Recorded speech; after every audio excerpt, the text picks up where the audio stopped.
told you that a single amendment could change how you calculate the voting power, track insolvency timeline, and to recover the hidden values after the resolution plan is completed.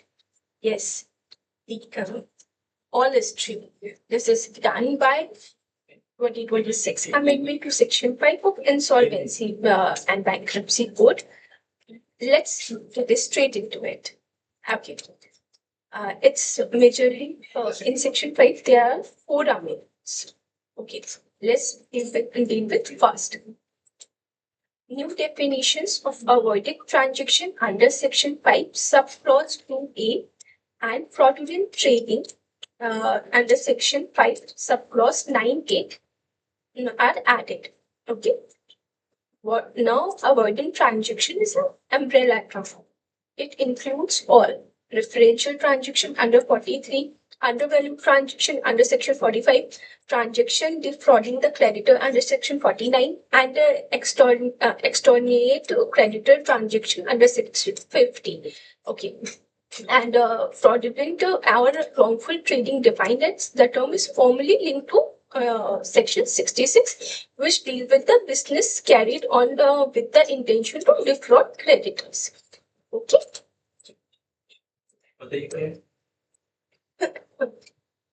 Why this is a great change? Because earlier these concepts exist. We have a separate concept, but without the unified statutory definition in Section 5. There is no statutory unified definition, but it is specifically included in Part 4, Section 5. Okay. Now the resolution professional are duty bound to identify and pursue them.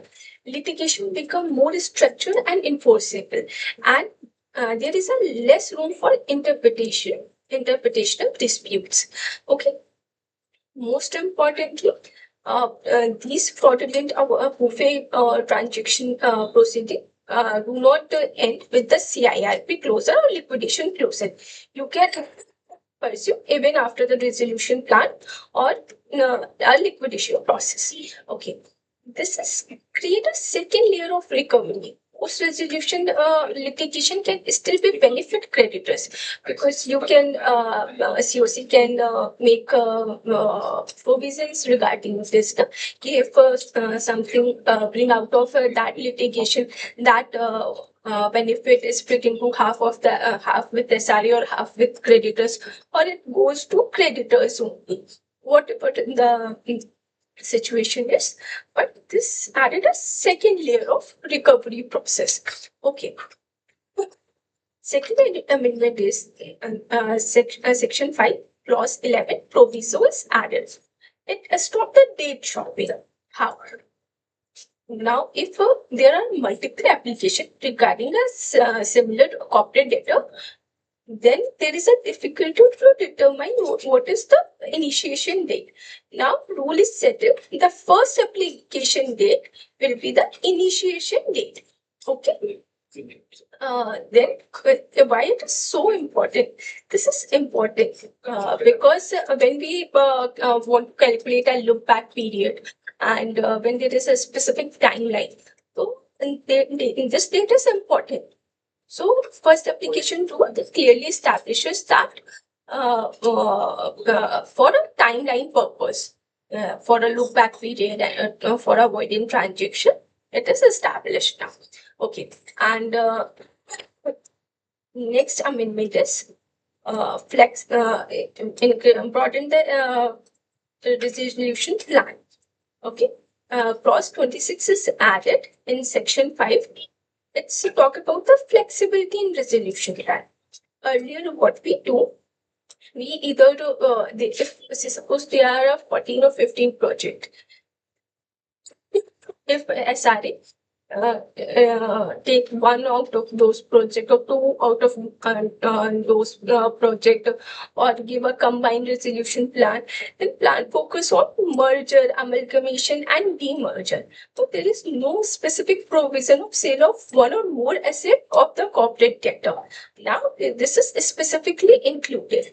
Why this is important? This is very important because investors sometimes they want to rescue the company. They are maybe interested on some particular asset.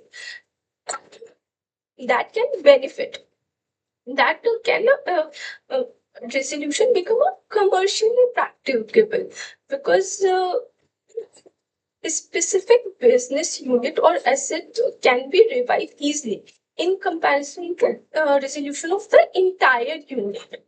Okay, so this is very good, I think so.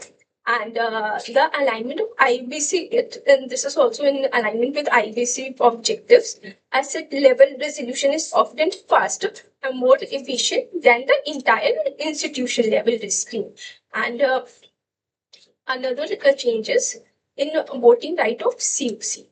Section 5, subclause 28 is also added, clarifies the voting share.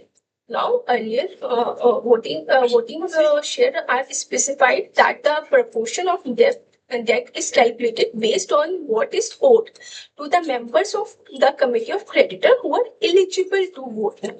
Okay, because it prevents the dilution of voting power. What happened earlier, ineligible creditors like party also calculated in a denominator, but now they are excluded from the voting. Say suppose if a 30% debt is owned by the related party, they don't have a voting right.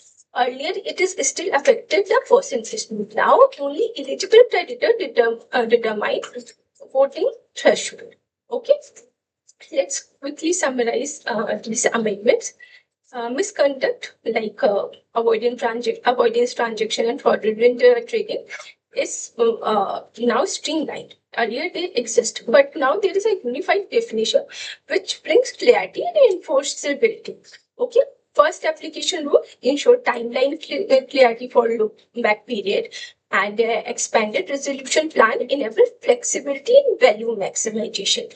Voting share reform protects the fair creditor control. Okay, if you found this breakdown useful, please subscribe for more detailed legal insight and insolvency law practice.